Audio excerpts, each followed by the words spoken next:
Karl Marx, born 1818 in Trier in present-day Germany, died 1883 in London. Let's start with a quote. "The history of all hitherto existing society is the history of class struggle." Part 1. Class.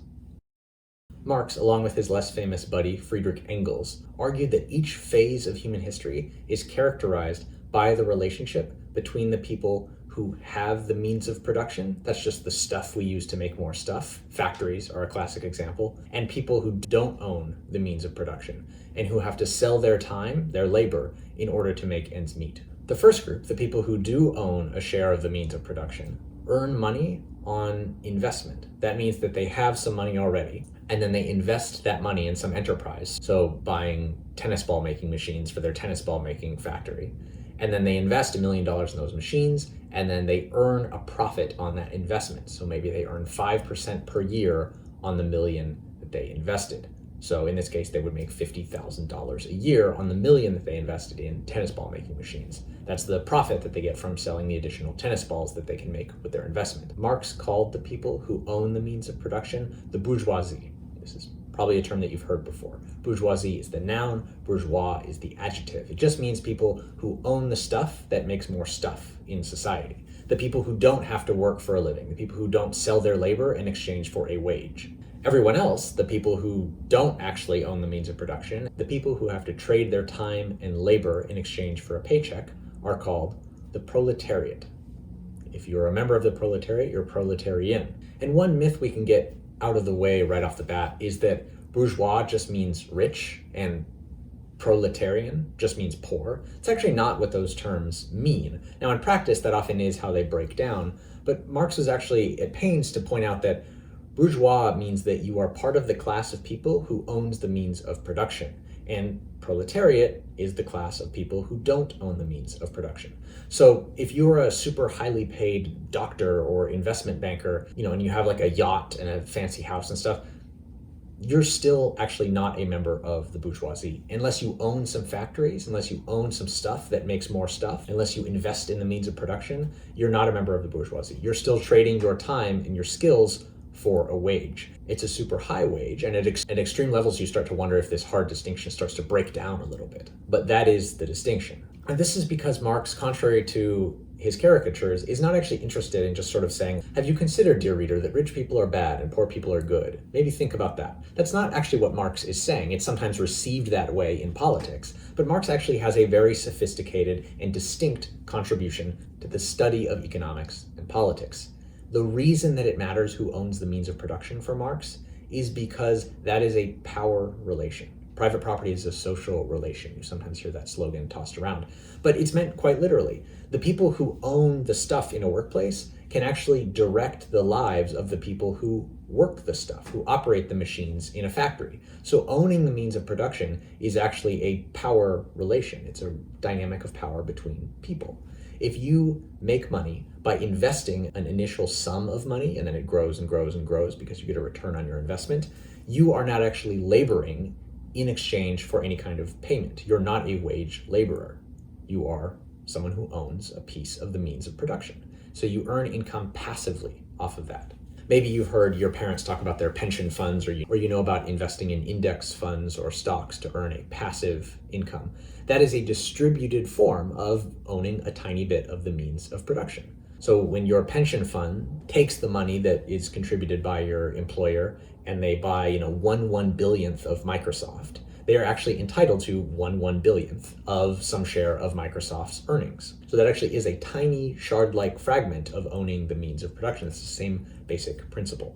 But to be clear, having a pension fund or having a 401k does not make you a member of the bourgeoisie in Marx's eyes. You would need to do something more substantial that actually gives you that social and economic power over others. And if you have a 401k or a pension, you're probably still clocking in at work and earning a salary, which means you're definitely a member of the proletariat. You are a wage laborer. You sell your time in exchange for a wage. This invites the question of how a workplace actually works for Marx.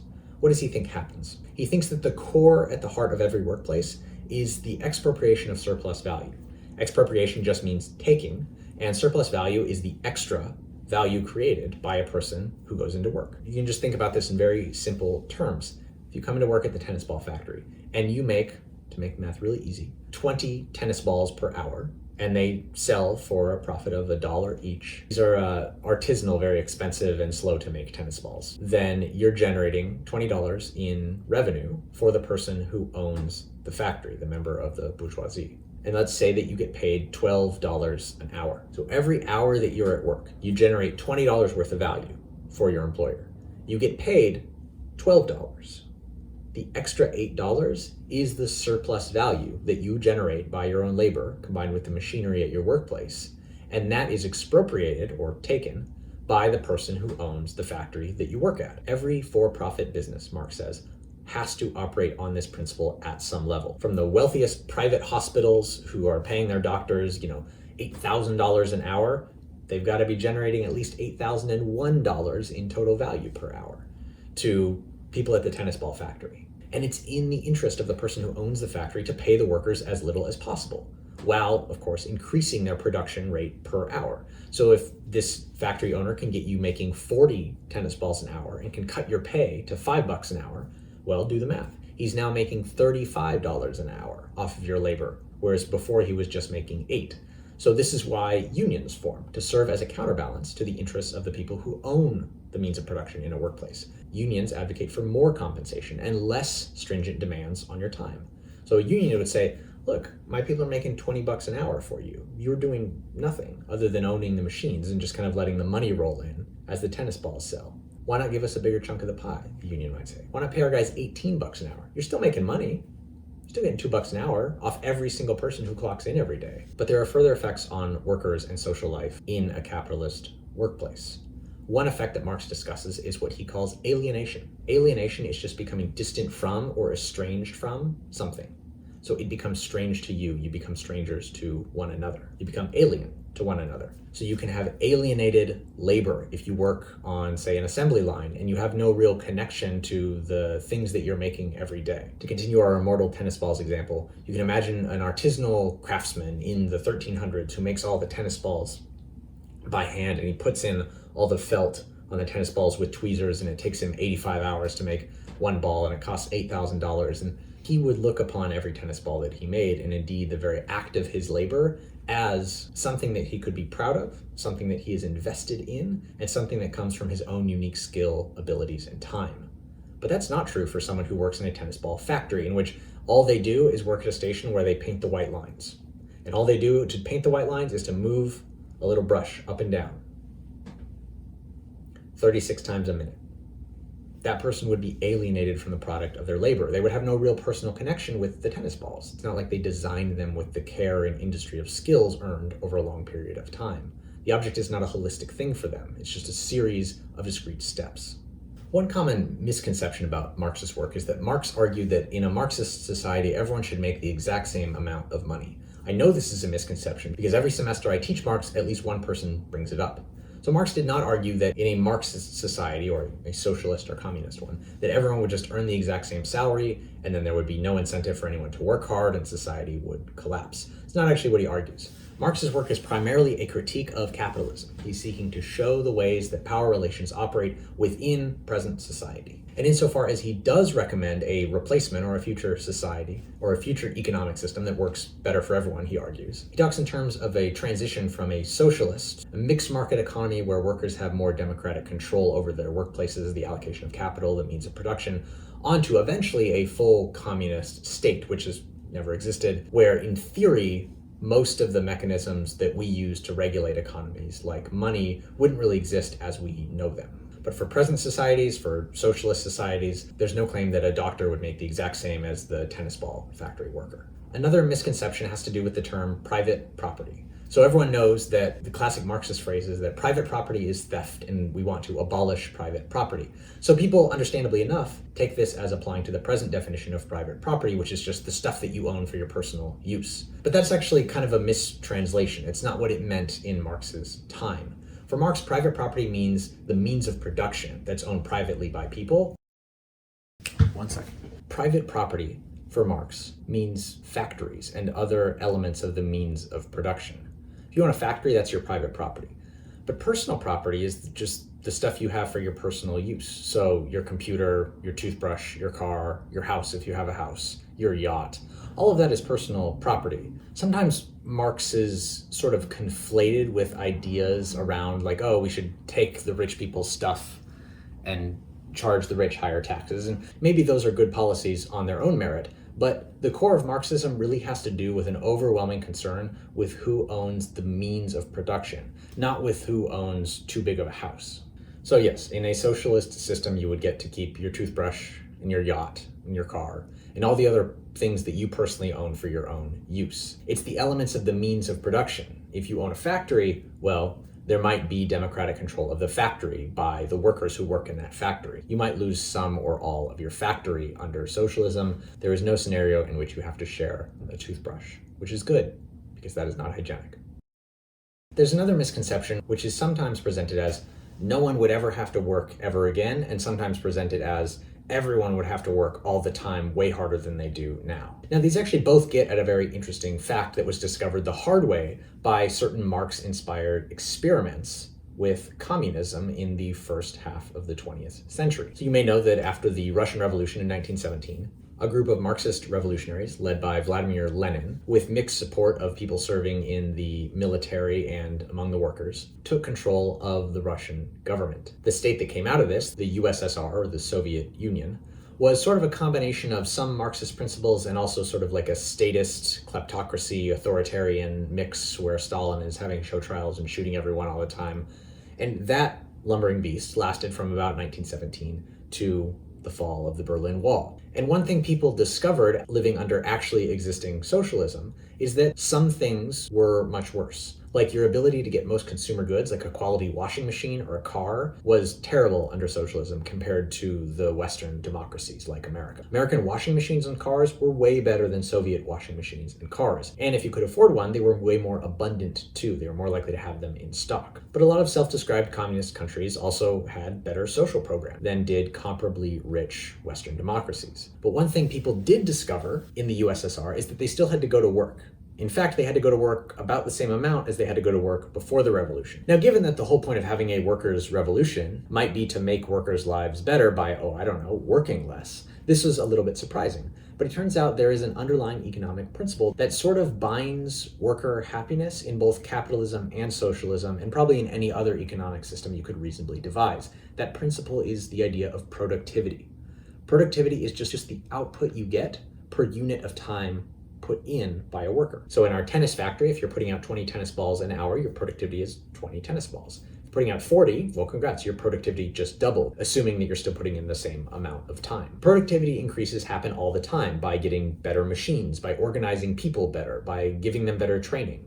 And productivity increases are one of the most important things that drives increases in standards of living and wealth. It's the reason that the average American household makes more than $40,000 a year, inflation adjusted, which is an order of magnitude more than they made a couple decades ago, and multiple orders of magnitude more than anyone made a couple of centuries ago. Productivity is really important, and even if it just increases by 1 or 2 percentage points a year, it means you're getting more stuff out of the same amount of labor, which, if you're also increasing the total amount of labor, means you're getting way more stuff overall. Therefore, you have more wealth to spread through the economy. It's not always distributed particularly evenly in both capitalist and socialist countries, but if you're producing more with less total labor put in, it means that you can either cut back on hours and have the same amount of stuff, or you can work the same amount of hours but have more stuff, i.e. more wealth, more consumption. You can have a bigger house, you can have a nicer car, things like this. Now, to be clear, at the low levels of consumption, this can actually mean the difference between getting enough to eat or not getting enough to eat. So it's quite important for poor countries to increase their total productivity, to find some way to feed their population. Now, it turns out that having a workers' revolution does not magically increase productivity overnight. If your productivity was low before your communist revolution, it's going to be low after. And so people in the USSR found that they had to punch the clock and work roughly the same amount of hours post-revolution than they had pre-revolution. Now, there were certain trade-offs. Maybe they had better healthcare, worker security, some democratic control of their workplaces. But one thing was clear: it wasn't a paradise in which you only had to work 2 hours a week and everything was provided for you. And it also wasn't a dystopia in which you went from working a normal work week to work horrible 125-hour weeks for some horrible cause that's making the world worse. That's actually just working in finance. Part 2, historical materialism. Remember how last week we learned from Hegel that Geist is this giant collective spirit image that moves history?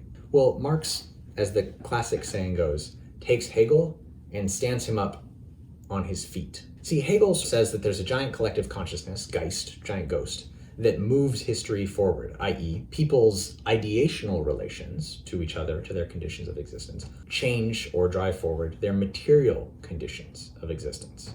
Marx says the opposite is the case. A person's material conditions of existence, what they actually eat, what they can actually afford, what they get paid, where they work, drives forward everything else about society, including the intellectual production of an age. So if for Hegel, Geist moves material history, for Marx, material history moves Geist. The economic base of society determines everything else above it, just as the foundation of a building determines what is possible on the floors above it. Marx writes, quote, "The totality of these relations of production constitutes the economic structure of society, the real foundation, on which arises a legal and political superstructure, and to which correspond definite forms of social consciousness. The mode of production of material life conditions the general process of social, political, and intellectual. It is not the consciousness of men that determines their existence, but their social existence that determines their consciousness." It's from Preface to the Critique of Political Economy. This debate between Marx and Hegel is sometimes summarized as a debate between materialism, Marx, and idealism, Hegel. Which do you think drives history? Put your answer in the comments below. I'm just kidding. Don't. Marx's view is called historical materialism. Marx argued that history moves through a succession of stages, and each stage is characterized by its own distinct relationship between the economic classes, between the people who own the means of production and the people who do not. He writes in the German ideology, quote, "History is nothing but the succession of separate generations, each of which exploits the materials, the capital funds, the productive forces handed down to it by all preceding generations, and thus, on one hand, continues the traditional activity in completely changed circumstances, and on the other, modifies the old circumstances with a completely changed activity. Feudalism, for example, is characterized by nobles who own a given plot of land. You can think of this as capital, as the means of production. Remember, if you live in an agrarian society where farming is 90% of your production, well, land is the means of production. So if you own land, congratulations, you own the means of production. And then that land in a feudal society is worked by peasants who have a specific relationship of class, Marx would say, to the nobles who own the land. And then feudalism might give way to something like mercantilism, which then might give way to something like capitalism.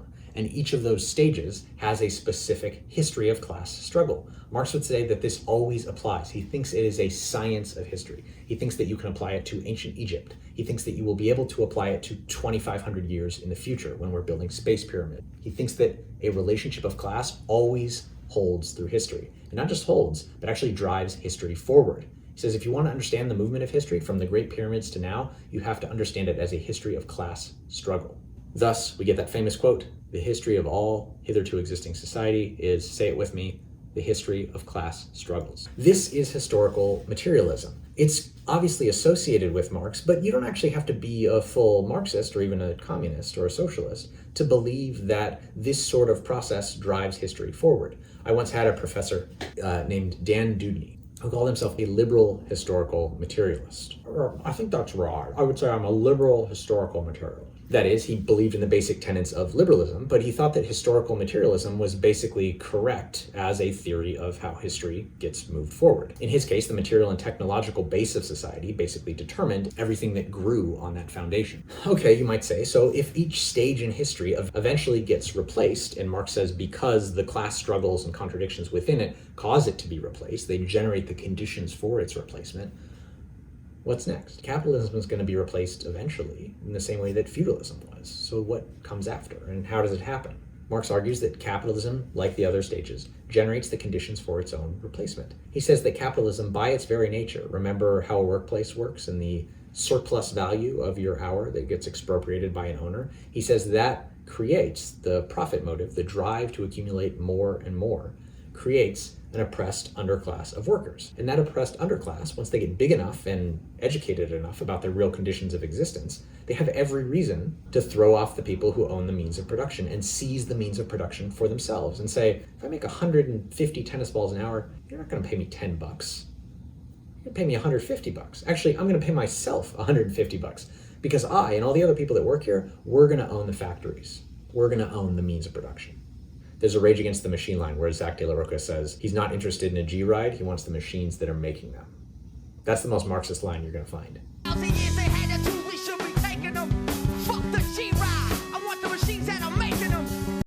As capitalism accelerates and grows, it creates a larger and larger underclass of oppressed workers and a smaller and smaller and wealthier overclass of people who own the means of production that are worked by those workers. It's like an inverted pyramid. It gets heavier and heavier and starts to tip more and more. And eventually, Marx says, the oppressed workers will rise up, realize they have nothing to lose but their chains, they'll throw off the bourgeoisie, and they'll take control of the means of production. Workers will run the factories, that they themselves know how to work better than anyone. And in so doing, capitalism is destroyed, and we move in to socialism, and from there to communism. Part 3, a whole new world. Okay, so Marx has now mostly successfully diagnosed a whole series of contradictions and power relations that reside at the heart of capitalism. He's given us an account of how capitalism actually works, the things that have to be true for it to function. But what's his replacement? If capitalism is going to be destroyed, what happens next? Marx says that what we currently have is the dictatorship of the bourgeoisie, the people who own the means of production control society. He wants instead a dictatorship of the proletariat. Now, he's sort of being ironic here because dictatorships are bad, and everyone knows that. But Marx is saying, we already live under a dictatorship, and it's the people who have everything determine everything that matters. What we want is a dictatorship of the workers, a dictatorship of the proletariat. And then once we have that dictatorship, we move into socialism. And then from there, we try to achieve a truly classless society, which is a fully communist society. This is one in which there are not haves and have-nots. There are not workers and bourgeoisie. It's that everyone exercises communal control of the means of production. People give according to their ability, and they receive according to their need. This is a famous slogan. From each according to their ability, to each according to their need. But surely there are criticisms of this. So what are the criticisms of this? First, recall, there are moments in history that present problems for a purely materialist conception of history. Is it really true, historians ask, that every move in history is driven by underlying class struggles or by economic realities? Aren't people, even whole countries, sometimes radically irrational, acting at odds with their economic interests? How do you explain that within a Marxist historiography? To take a famous counterexample, consider Germany's initiation of World War II in 1939. Perhaps the annexation of Austria and the seizure of the Sudetenland are both economically beneficial for the German state, as indeed they likely were. But invading Poland? Starting a war with the Western powers? Starting a war with the Soviet Union? The Holocaust? It seems more and more that the explanation most compatible with Occam's razor is just that the leadership of the Nazi Party had certain committed ideological views that were at odds with Germany's actual economic interests. Now, they were sometimes consistent with Germany's economic interests and sometimes radically at odds with them. Now, some Marxist historians have pushed back on the early causes and dynamics of Nazi warmongering in the 1930s. Timothy Mason, for example, argues that, quote, Hitler intentionally pushed the outbreak of war in 1939 as a means of addressing, you guessed it, economic troubles, namely drastic labor shortages that came with a hasty, aggressive rearmament. The boom in demand for labor caused by the armament boom far outstripped the labor that Germany could supply at the time, end quote. Now, maybe you buy this explanation and maybe you don't. You'd probably have to be an expert on first half 20th century German history to fully adjudicate this claim. But either way, maybe history is moved by great economic forces and class struggles much of the time, and sometimes by other things. Let's move on to another problem. The global revolution, destruction of capitalism, hasn't happened yet. Marx and the Marxists kept saying it was right around the corner as early as the middle of the 1800s, but here we are 170 years and a couple global empires later, and still no global revolution. There are a few possible explanations for this, and it's probably an amalgamation of a lot of them. One is that the global middle class, especially in wealthy democracies, is quite materially comfortable. People may technically be exploited proletarians, but they have refrigerators and really nice TVs and a car, and in some cases, even a house. They don't actually feel like an oppressed group that's being stolen from every day at work. They might be frustrated with certain things in society or at the workplace, but they're not about to take up arms, maybe in part because they have a mortgage and a car payment. This is related to the Marxist idea of ideology. Ideology for the Marxists is your imaginary relations to your real conditions of existence. This means what you believe about yourself and your world versus how yourself and your world actually is, the material realities of your world. We've all met people who think that it's a blessing that they get to work 85 hours a week and be underpaid and not treated that well by their boss. That's a classic example of ideology. They're imaginary conditions to their real existence. None of us can step outside of our ideology. Remember Hegel's point that you're always made up of the society that you are a part of. But if the ideology is specifically very good at protecting capitalism and current arrangements of power within society, it could be one reason that we haven't seen mass worker uprisings to overthrow capitalism.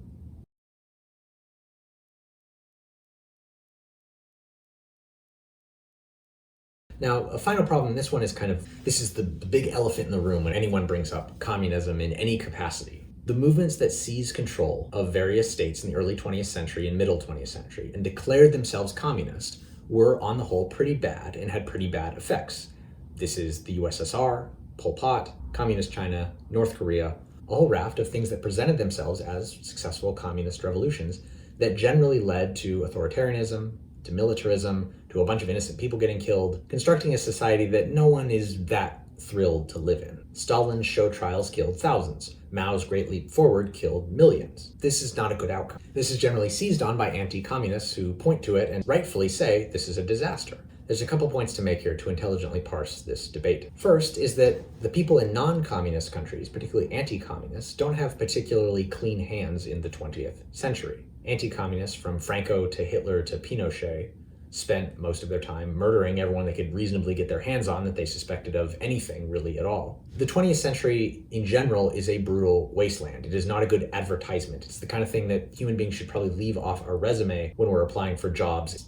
Not flattering. What were you doing from about 1913 to about 1989? What was going on?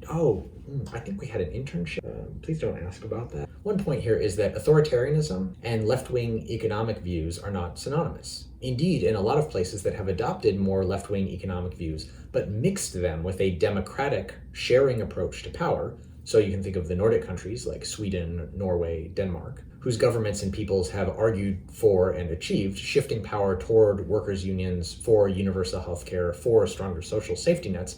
We actually see communities that rank much higher than does the US on measures like journalistic freedom and political and religious tolerance. This is a group of philosophies related to Marxism, but still distinct, that's sometimes called social democracy or democratic socialism, represented in the US by politicians like Alexandria Ocasio-Cortez or Bernie Sanders. And a lot of these systems are among the most tolerant and prosperous in human history. The key here is potentially the word democratic. As Bernie Sanders has said when asked about democratic socialism, you shouldn't really think of statist kleptocracies like the USSR, you should think of Sweden. Do not think of a statist kleptocracy like the Soviet Union. That is ridiculous. Think of a place like Sweden or Norway, which have done so well for the workers and for the people of those countries.